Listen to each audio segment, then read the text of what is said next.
Glória a Deus, nosso Senhor Jesus, e a sua paz resplandeça no nosso coração. Gênesis capítulo 18. O Senhor apareceu novamente a Abraão junto ao bosque de carvalhos que pertencia a Manre. Abraão estava sentado à entrada de sua tenda na hora mais quente do dia. Olhando para fora, viu 3 homens em pé, próximos à tenda. Quando os viu, correu até onde estavam e lhes deu as boas-vindas, curvando-se até o chão. Abraão disse: Meu senhor, se assim desejar, pare aqui um pouco, descanse à sombra desta árvore, enquanto mando trazer água para lavarem os pés.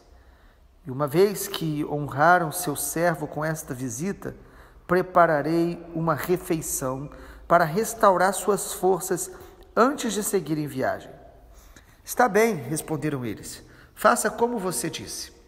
Abraão voltou correndo para a tenda e disse a Sara: Rápido, pegue 3 medidas da melhor farinha, amasse-a, faça alguns pães. Em seguida, Abraão correu ao rebanho, escolheu um novilho tenro e o entregou a seu servo, que o preparou rapidamente. Quando a comida estava pronta, Abraão pegou coalhada, leite, carne assada e os serviu aos visitantes. E enquanto comiam, Abraão permaneceu à disposição deles, à sombra das árvores. Onde está Sara, sua mulher? Perguntaram os visitantes. Está dentro da tenda, respondeu Abraão. Então um deles disse: Voltarei a visitar você por esta época, no ano que vem, e sua mulher Sara terá um filho. Sara estava ouvindo a conversa de dentro da tenda. Abraão e Sara já eram bem velhos, e Sara tinha passado havia muito tempo da idade de ter filhos. Por isso, riu consigo e disse: Como poderia uma mulher da minha idade ter esse prazer? Ainda mais quando o meu senhor, o meu marido, também é idoso. Então o Senhor disse a Abraão: Por que Sara riu? Por que disse: Pode uma mulher na minha idade ter um filho? Existe alguma coisa difícil demais para o Senhor? Voltarei por esta época, no ano que vem, e Sara terá um filho. Sara teve medo e por isso mentiu. Eu não ri, mas ele disse: Não é verdade, você riu. Até aqui, a metade do capítulo 18. Vamos ler hoje. Irmãos, o capítulo 18 mostra uma visita sobrenatural de Deus nas tendas de Abraão. Deus o visita aqui através de 3 homens.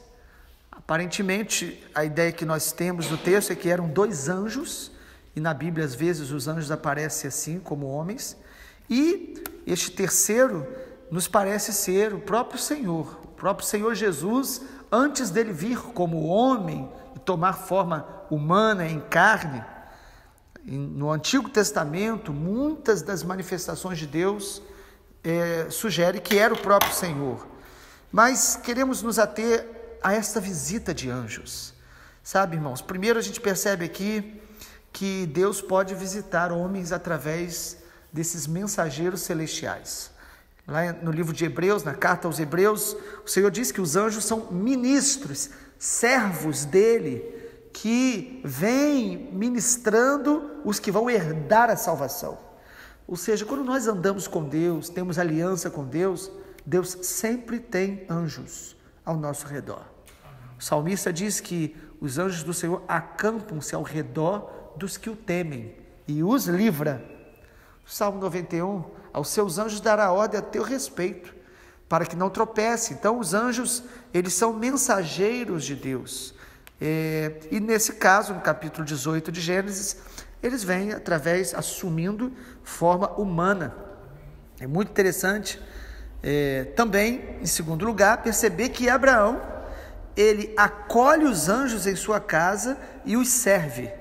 Essa disposição de Abraão de servir, de honrar. Nós não sabemos como que Abraão notou logo de início que eles eram especiais. Mas Abraão fala: olha, fique aqui em casa, se hospede aqui.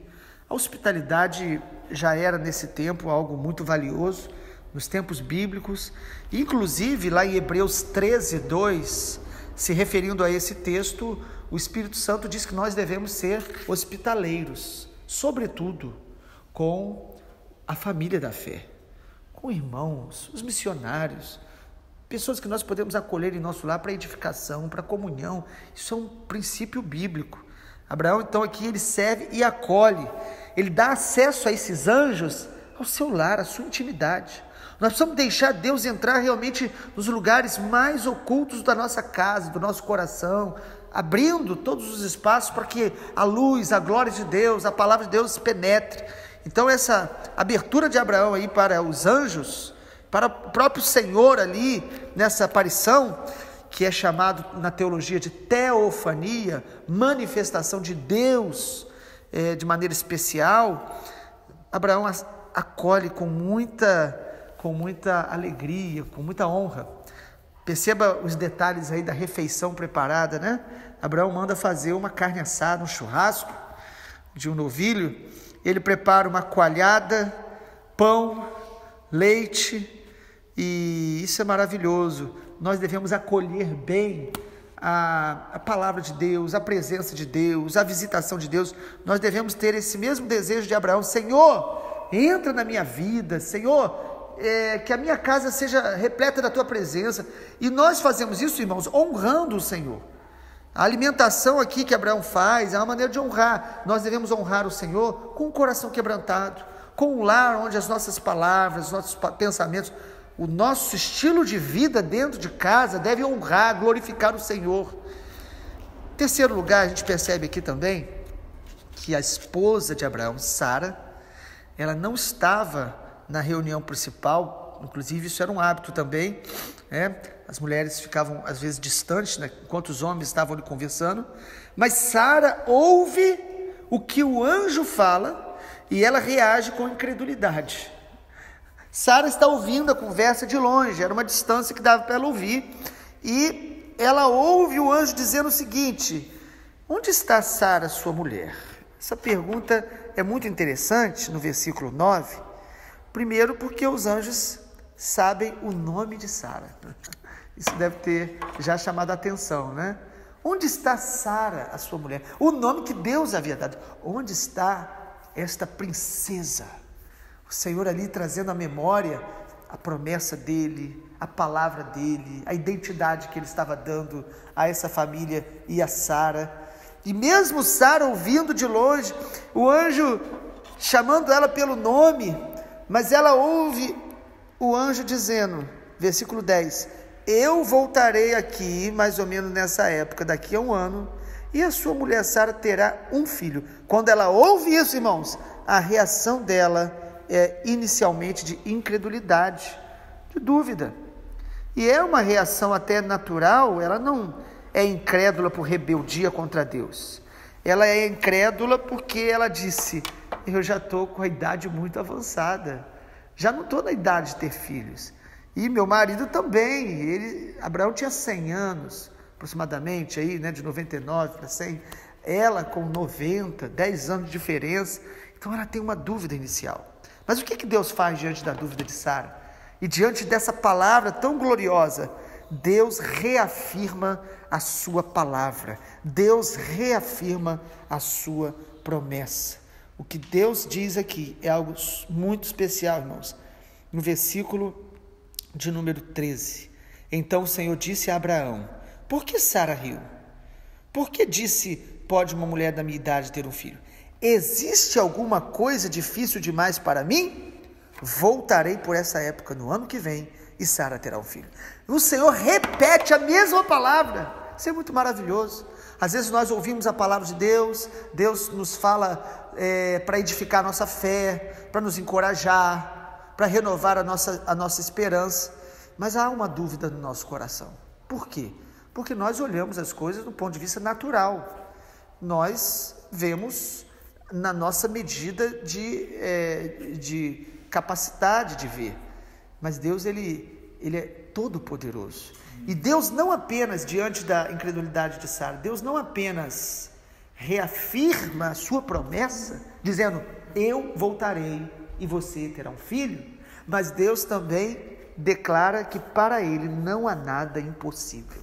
Irmão, que palavra maravilhosa. Não há nada impossível para Deus. O Senhor Jesus, o tempo todo, reafirmava isso para os discípulos, andando com Ele, conhecendo a Ele, vendo os milagres. Mas o Senhor várias vezes precisava vir, Jesus afirmando: crede em mim, crede no meu Pai. Tenha fé, tendes fé. Por quê, amado? Porque a nossa fé, ela tem oscilações. A nossa fé, ela não é constante. No sentido de fé da salvação em Cristo Jesus, certamente, geralmente, e deveria ser constante, porque a nossa fé em Cristo, na nossa salvação, ela foi gerada pelo Espírito Santo, pela palavra, mas de acordo com as circunstâncias, algumas promessas de Deus nos parecem impossíveis, distantes, e Deus é todo poderoso. Deus é poderoso para salvar as pessoas que a gente nem imagina, para curar das enfermidades das mais impossíveis aos olhos humanos, e Deus, Ele quer que a gente caminhe neste nível de fé. Algumas pessoas têm medo de crer e se frustrar.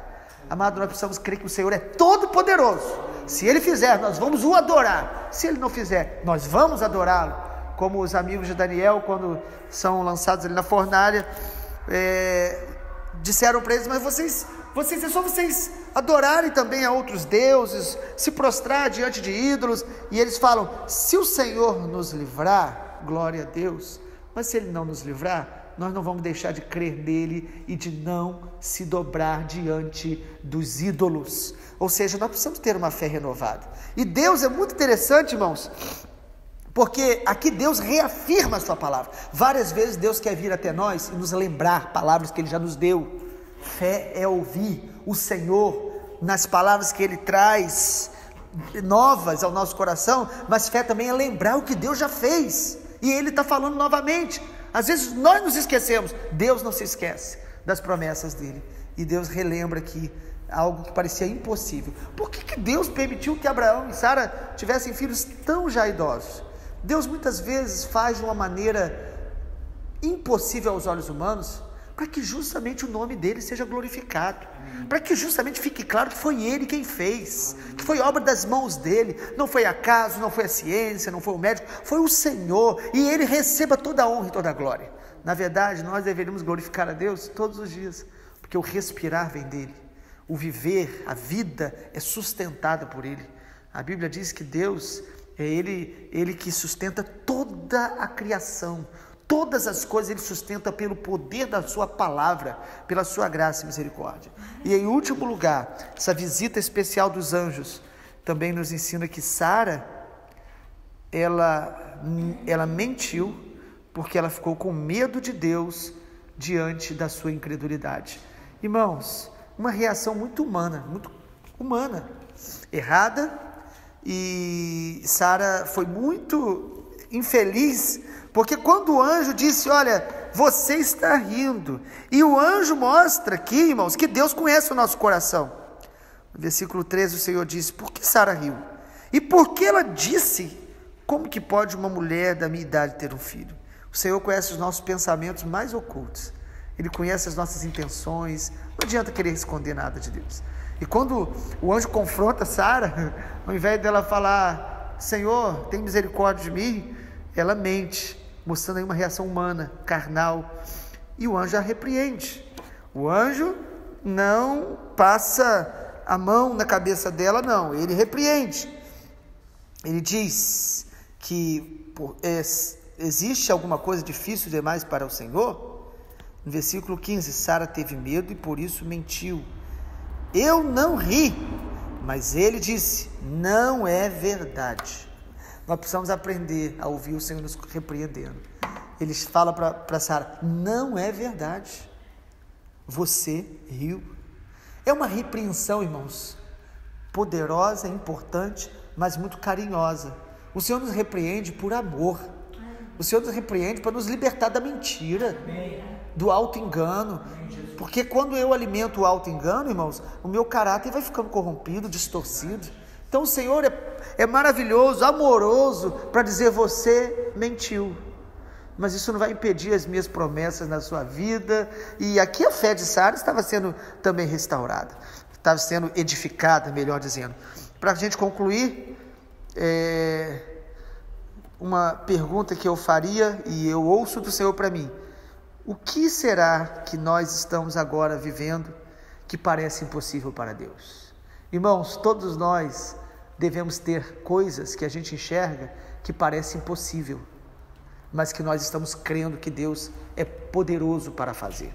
Todos nós. Qual é a promessa que parece que nesse momento é impossível para Deus? Nós precisamos perguntar isso. Se não tem nada na tua vida que você não considere impossível e que você esteja orando por isso, você não está caminhando pela fé, você está caminhando pelo natural, sabe? Nós precisamos entender que todos nós devemos ter áreas da nossa vida que cremos que o Senhor pode fazer, mas que aos nossos olhos, na nossa força, na nossa sabedoria, é impossível. Mas para Deus não há nada impossível. E o que Sara e Abraão tinham de garantia? Somente uma coisa: a palavra de Deus. A palavra de Deus deve ser suficiente para que a gente creia. A palavra de Deus deve ser suficiente para que a gente descanse. A palavra de Deus deve ser suficiente para que a gente não tenha medo. Nós devemos descansar e confiar na palavra de Deus. A minha oração é que a gente possa discernir as visitações de Deus. Não literalmente como um anjo, ainda que isso possa ocorrer, mas que não seja o mais comum. A maneira mais comum de Deus nos visitar é através da sua palavra chegando ao nosso coração a cada dia. Ele fala pela palavra. O Senhor Jesus falou: eles têm a lei e os profetas, escute-o. Todos os dias, amados, Deus vem até nós pela sua palavra, pela consciência que o Espírito Santo traz de Jesus, o Senhor. Ele é o nosso Salvador e Senhor. Vamos orar. Pai, obrigado porque a tua palavra é tão maravilhosa, rica, detalhes tão preciosos que acrescentam luz ao nosso coração. Eu oro para que nessa manhã, cada um de nós que estamos expostos a essa palavra, possamos renovar a nossa fé em Ti, nas Tuas promessas, confiar no Senhor, Te adorar em qualquer situação, reconhecer os níveis, ó Deus, de fraqueza da nossa fé, reconhecer diante do Senhor, para que ao confessar o Senhor possa fortalecer e renovar.